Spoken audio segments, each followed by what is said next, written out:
రాజస్థాన్‌లోని ఓ గ్రామంలో ఓ మారుమూల కొండపై ఉన్న 600 ఏళ్ల నాటి దుర్గామాత ఆలయం. ఆ ఆలయం మిగతా దేవాలయాలతో పోల్చితే చాలా ప్రత్యేకం. ఆ ఆలయం పూజారి ముస్లిం. ఆ ఆలయ చరిత్ర ఏంటో తెలుసుకోవాలంటే ఈ స్టోరీ తప్పక వినాల్సిందే. భారతీయ సంస్కృతికి దేవాలయాలు కేంద్ర బిందువులు. ఆలయాల్లో జరిగే ప్రతి కార్యక్రమం మన సంస్కృతికి అద్దం పడతాయి.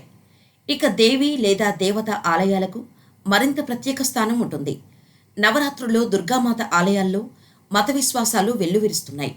అటువంటి విశ్వాసంతో ముడిపడి ఉన్న ఆలయాల్లో రాజస్థాన్లోని ఓ గ్రామంలో ఓ మారుమూల కొండపై ఉన్న 600 ఏళ్ల నాటి దుర్గామాత ఆలయం మాత్రం చాలా ప్రత్యేకం. ఈ ఆలయం గురించి తెలిస్తే మీరు ఖచ్చితంగా ఆశ్చర్యపోతారు. ఎందుకంటే ఈ దుర్గ గుడిలో పూజారి ముస్లిం. ముస్లిం వ్యక్తి పూజారిగా పనిచేయడమేంటని అనుకుంటున్నారా? అది ఈ పురాతన దేవాలయం ప్రత్యేకత. మన సమాజంలో మతం, కులానికి సంబంధించి వివిధ నియమాలు, నిబంధనలు ఉండవచ్చు.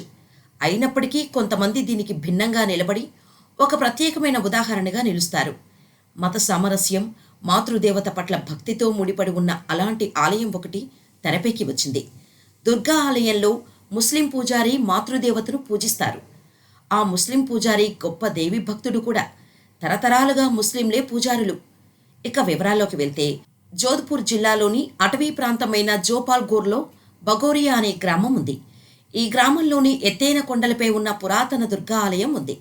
బగోరియా గ్రామంలోని ఎత్తైన కొండపై ఏర్పాటు చేసిన దుర్గా ఆలయానికి చేరుకోవటానికి భక్తులు సుమారు 500 మెట్లు, 11 విజయ్ పోల్స్ దాటితే దుర్గాదేవి దర్శనం చేసుకోవచ్చు. ఈ ఆలయాన్ని దర్శించుకునేందుకు రోజు వేలాది మంది భక్తులు వస్తుంటారు. అయితే ఈ ఆలయంలో తరతరాలుగా ముస్లిం కుటుంబాలు పూజారులుగా వ్యవహరిస్తూ దేవతకు ఆరాధిస్తున్నారు. బగోరియాలోని దుర్గాదేవి ఆలయంలో ప్రస్తుతం జలాలుద్దీన్ ఖాన్ అనే ముస్లిం వ్యక్తి పూజారిగా ఉన్నారు. ఈ దుర్గా దేవాలయంలోని ముస్లిం పూజారి కుటుంబం దేవీ నవరాత్రుల్లో ఉపవాస దీక్షలు చేస్తూ అమ్మవారిని పూజిస్తారు. ఈ కుటుంబంలోని వారే తరతరాలుగా పూజారులుగా ఉంటున్నారు. నవరాత్రుల సమయంలో అమ్మవారి భక్తుడైన ప్రధాన పూజారి ఆలయ ప్రాంగణంలో ఉంటూ ఉపవాస దీక్షలు, భజనలు చేస్తుంటారు. మాతను పూజిస్తారు.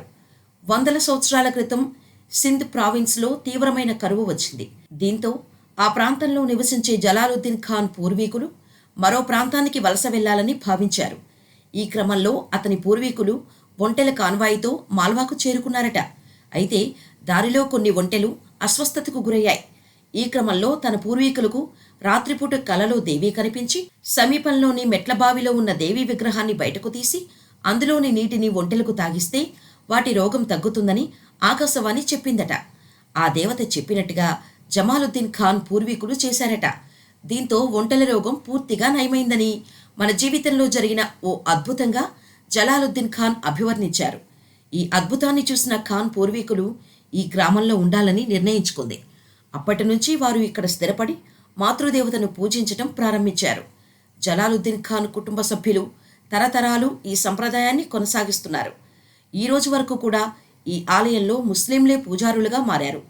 మాతను పూజిస్తున్నారు.